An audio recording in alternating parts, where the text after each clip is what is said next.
Hey guys, what's up? My name is Eric and I'm the Techy Agent, and today we're going to do two watch reviews in one video. The Samsung Galaxy Watch versus the Galaxy Watch Active.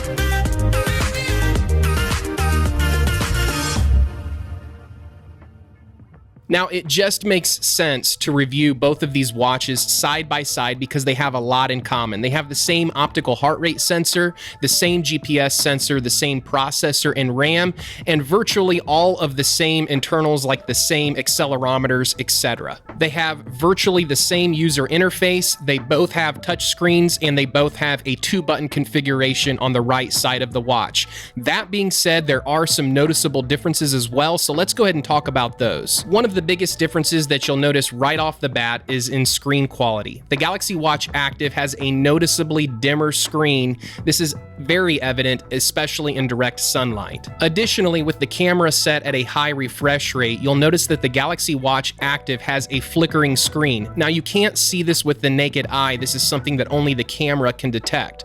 But what that means is that the refresh rate on the active screen is slower than the refresh rate of the Galaxy Watch Active, which is a higher quality screen. The lower refresh rate of the Galaxy Watch Active did not really impact my day-to-day use. Again, that's something that really only the camera can pick up.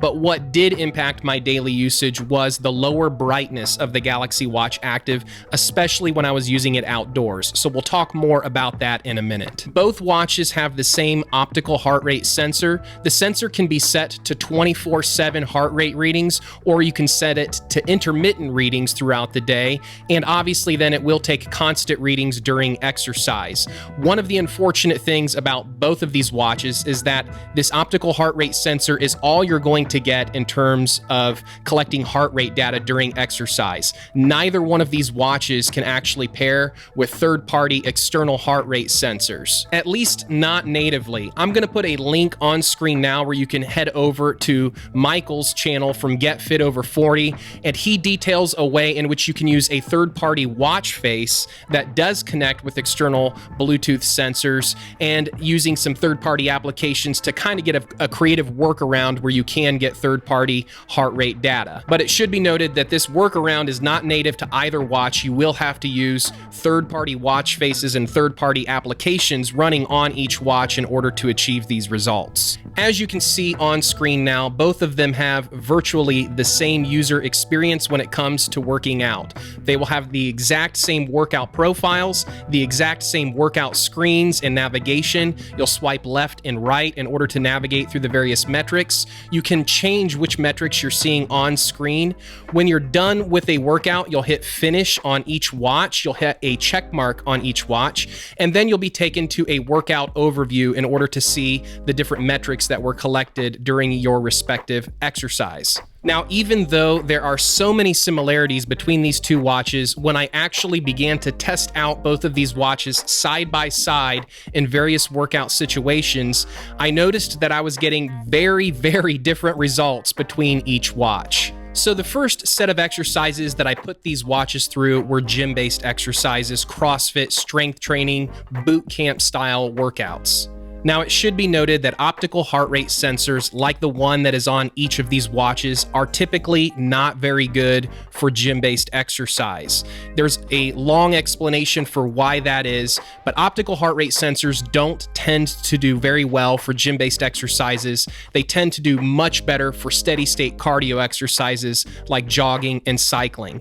That was no exception here. Both of these watches did not do well in a gym-based context. One of the ways that I demonstrate the inaccuracy of the built-in optical heart rate sensors on these watches is by putting them against my Apple Watch, which is connected to an external Bluetooth heart rate sensor. You'll see here that the Apple Watch is reading about 143 beats per minute connected to the external sensor, whereas the Samsung Galaxy Watch is reading at about 110, 109 beats per minute, so it's significantly lower, not very accurate at all. And even though both of these Samsung watches have the exact same optical heart rate sensor, the active version did not perform nearly as well as the Samsung Galaxy Watch. The Samsung Galaxy Watch at least was giving me numbers. It was reading my heart rate, although probably not very accurate. You can see here it says 123 beats per minute after doing some jump rope exercises.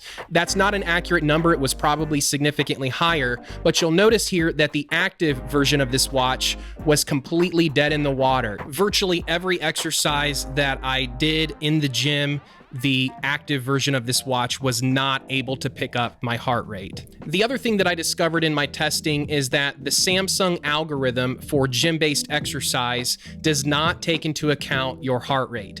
So even if the watch is showing no heart rate at all or a high heart rate, that's not going to factor into how many calories it's giving you as a reward for your workout. One of the ways you can see this in real time here is on this video. You'll see that I have a heart rate coming from the Samsung Galaxy Watch, and it's giving me credit for 32 calories. You'll see here that no heart rate has been detected by the active version, and yet it's giving me virtually the same calorie count. So regardless of my heart rate, I was getting the exact same calorie count from each watch, meaning that the Samsung Galaxy algorithm does not take into account your heart rate in order to determine calories, and that to me is kind of a big problem. So in my opinion, if you're someone who does a lot of gym-based exercise and you're not willing to use that third-party workaround that you'll find on the Get Fit Over 40 channel, I would recommend steering clear of this watch for gym-based exercise. Again, unless you're willing to use that third-party workaround.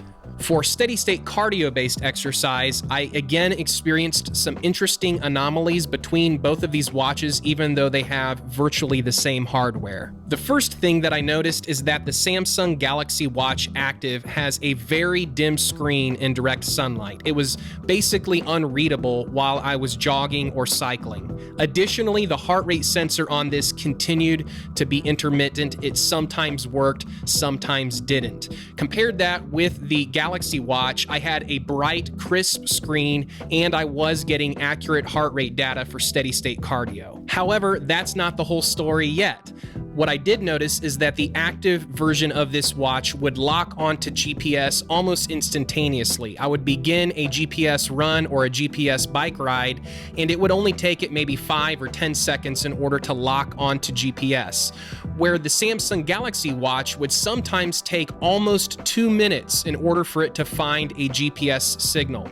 Now, I don't know if that's because it has a metal frame and a lot more metal around the watch compared to the active version.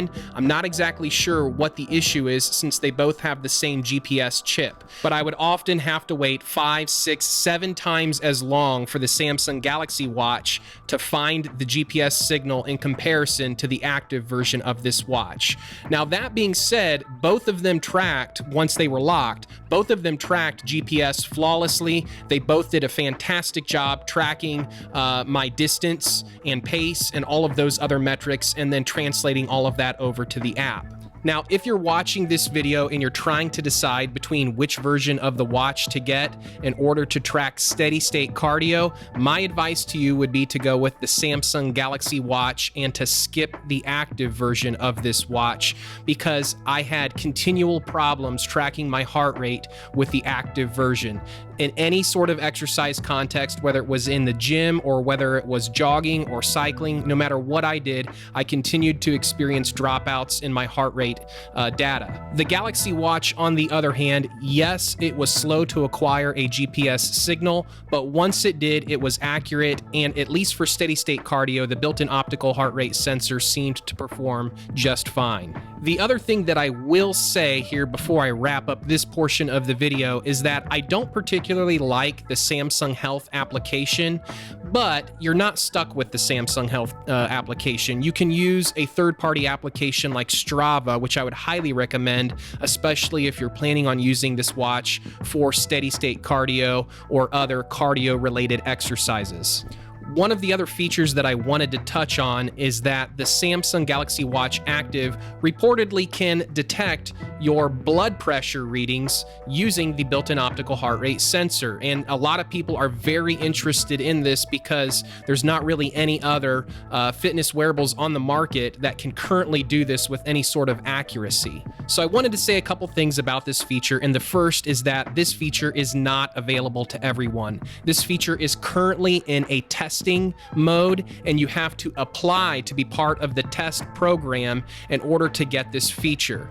Additionally, you have to have one of the latest Samsung phones in order to enable this feature. If you have an older Samsung phone or any other Android phone or an iPhone, for example, you will not be able to access this feature. It's only for the latest Samsung phones that this is enabled. And lastly, based on some conversations that I've had with those who do have this feature enabled, just about all of them said that the blood pressure readings that were coming back were not remotely accurate when compared to a blood pressure cuff.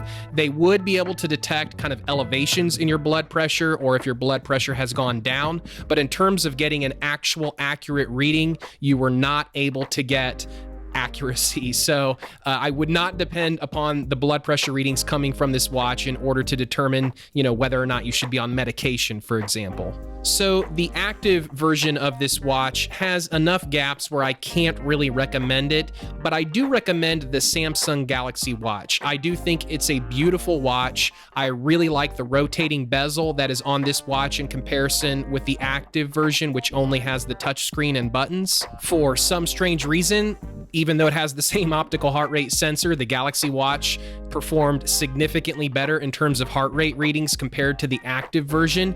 Additionally, the screen is significantly brighter and easier to see, especially outdoors. It has a significantly better build quality, and in my opinion, it just looks like a premium watch compared to the active, which does not look like a premium watch. At the time of this review, the Samsung Galaxy Watch retails for right around $299, and the Galaxy Watch Active retails for $199, so $100 less. That being said, I still, like I said, recommend the Samsung Galaxy Watch. Now, I'm going to put purchase links in the description to both of these watches, but I'd love to hear your opinions on both of these watches. Let me know in the comments below. Hey guys, thanks for watching. My name is Eric and I'm the Techie Agent. We'll catch you next time.